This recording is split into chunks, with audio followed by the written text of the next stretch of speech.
One man stood in a federal courtroom, looked a judge in the eye, and walked free after stealing millions. Years later, he would do it again, disappearing into thin air, while federal agents searched empty homes and dead-end addresses. This is not a Hollywood fantasy. This is the true story of a criminal mastermind who twice made the most powerful investigative agency on Earth look like amateurs. How does someone outsmart the FBI not once, but twice? And what does it tell us about the limits of even the most sophisticated law enforcement? Between 2008 and 2019, a financial fraudster named Gregory Reyes orchestrated schemes that defrauded victims of over $18 million in two separate operations spanning 11 years. Source: Department of Justice press releases, 2008 to 2019. He wasn't a tech expert or a criminal mastermind in the traditional sense. He was a white-collar criminal who understood a simple truth. The system has loopholes, and if you know where they are, you can get away with it twice. This story is important because it exposes the uncomfortable reality that sophisticated criminals can repeatedly evade justice by exploiting legal loopholes, bureaucratic delays, and human error. It raises questions about how our justice system handles nonviolent but devastating financial crime. And it demonstrates that sometimes the most powerful criminal weapon isn't a weapon or a computer virus, but patience and knowledge of how the system works. The story begins in 2006 in the glittering spires of Silicon Valley's tech corridor. Gregory Reyes was the CEO of Brocade Communication Systems, a data storage networking company riding the wave of the tech boom of the early 2000s. Scene: aerial view of Silicon Valley office parks, glass buildings reflecting the sunset. From the outside, everything seemed legitimate. Inside, a scheme was unfolding that eventually attracted federal attention. Between 1999 and 2004, Reyes allegedly devised a stock option backdating scheme that artificially inflated compensation packages for executives, misleading shareholders and regulators. Source: Securities and Exchange Commission complaint, April 2006. The process was deceptively simple. When a company grants stock options to executives, an exercise price for those options is typically set at the current market price. But if you can backdate those options to a time when the stock price was lower, the recipient immediately receives paper money. It's like buying a lottery ticket after the winning numbers are announced. Pattern break info card: stock options backdating, setting the grant date in the past to make options immediately profitable. The scheme came to light when internal whistleblowers and SEC investigators began noticing irregularities in Brocade's financial documents. Source: Wall Street Journal investigative report,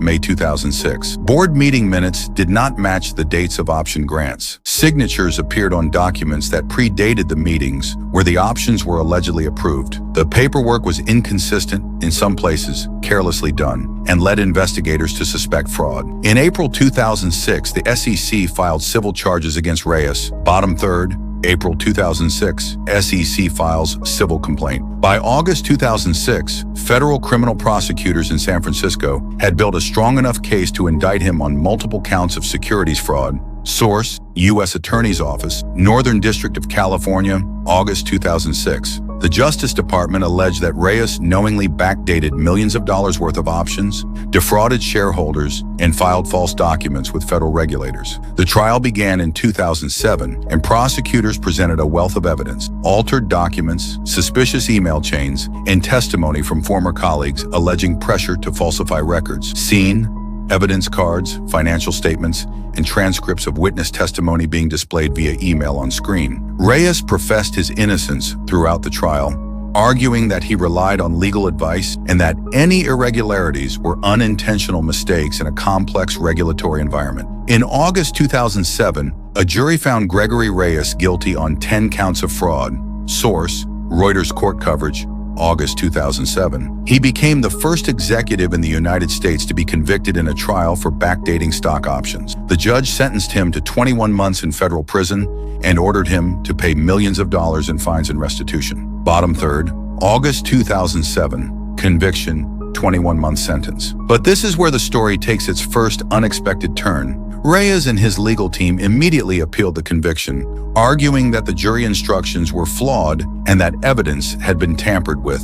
Source: Appellate Court Documents, 2008. While the appeals proceeded through the courts, a process that took months, Reyes remained free on bail. View: calendar pages flipping through. Court exterior in different seasons. In 2009, the Ninth Circuit Court of Appeals overturned the conviction on a technicality. Source: Ninth Circuit decision, June 2009.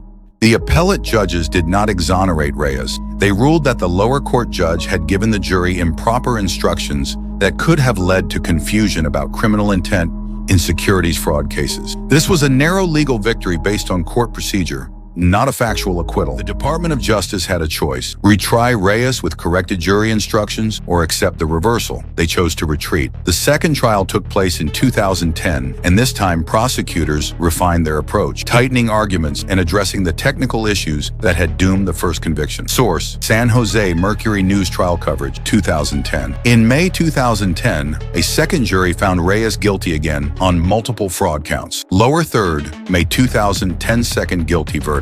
The judge sentenced him to 18 months in federal prison, slightly less than the original sentence, along with substantial financial penalties. Source: Department of Justice Sentencing Memo, 2010. Reyes began serving his sentence in late 2010 at a minimum security federal facility. He was released in 2012 after serving his time, and for most observers, the story seemed to end there. Pattern break. Question: when does a criminal who already beat the system once decide to try again? But Gregory Reyes wasn't finished. Between 2012 and 2015, he began rebuilding his life and reputation, at least on the surface. What federal investigators didn't immediately realize was that Reyes had started laying the groundwork for a second scheme, one that would be harder to trace and more difficult to prosecute. FBI case file summaries released in 2018. Freedom of Information Act request by financial crime researchers. This time, the operation involved cryptocurrency investment fraud and fraudulent consulting services targeting tech startups desperate for capital and credibility.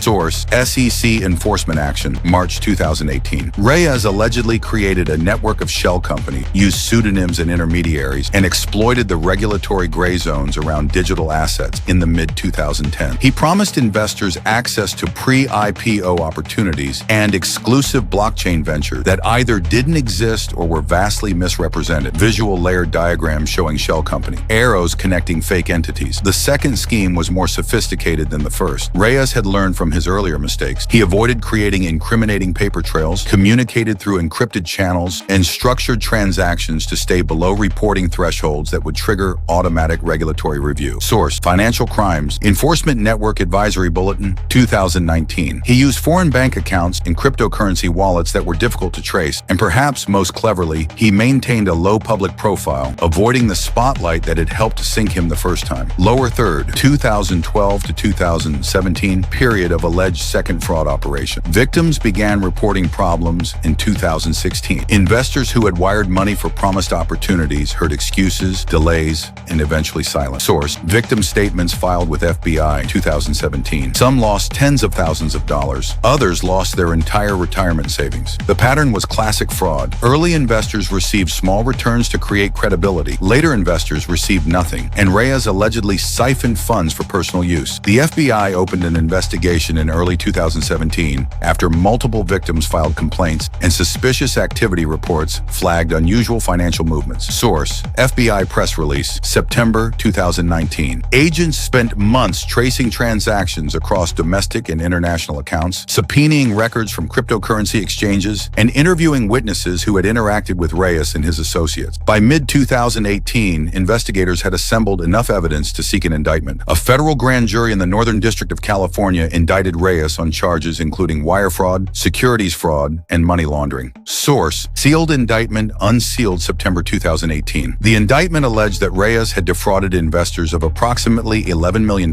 between 2013 and 2017. Visual: FBI wanted poster-style graphic, official seal, redacted document excerpts. The FBI planned to arrest Reyes in September 2018. Agents arrived at his last known address in the San Francisco Bay Area. The house was empty. Source: Law enforcement sources cited in San Francisco Chronicle, October 2018. Neighbors reported that Reyes had moved out weeks earlier, leaving no forwarding address. His phone numbers were disconnected. His known email accounts were abandoned. His vehicles had been sold or transferred. It was as if he had evaporated. Pattern break: Visual, Google Earth view, zooming out from empty house to city to globe. Federal agents issued a warrant for his arrest and added his name to law enforcement databases. They contacted international partners through Interpol. They froze bank accounts they could identify. But Gregory Reyes had vanished, and he would remain a fugitive for the next several months. Lower third, September 2018. Reyes becomes federal fugitive. The manhunt involved multiple agencies, FBI field offices across the western United States, U.S. Marshal Service, fugitive task forces, and international law enforcement partners. Source: U.S. Marshals Service, Case Summary,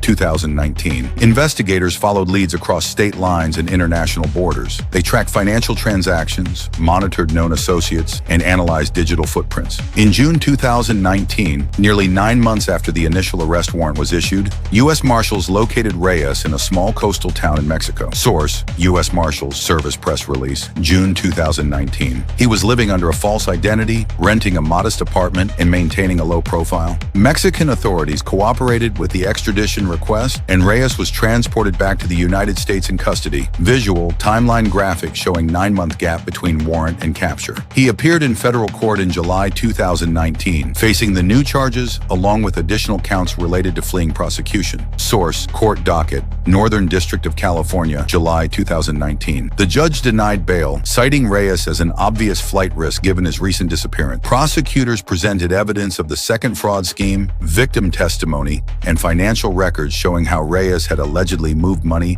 through complex international channels. In December 2019, facing overwhelming evidence and the prospect of decades in prison if convicted at trial, Gregory Reyes accepted a plea agreement. Source: plea agreement filed in court, December 2019. He pleaded guilty to multiple counts of wire fraud and agreed to cooperate with investigators to help trace remaining assets that could be returned to victims. The plea deal included a recommended sentence of 10 years in federal prison and full restitution to identified victims. The judge sentenced Reyes in March 2020 to 8 years in federal prison, slightly below the recommendation, but still a substantial sentence reflecting the severity of the repeat offense. Source: sentencing transcript, March 2020. He is currently serving that sentence in a federal correctional facility. His projected release date, assuming good behavior, is in 2027. Evidence and verification. The evidence against Gregory Reyes in both criminal episodes comes from multiple independent sources. This video is created for entertainment and educational purpose only.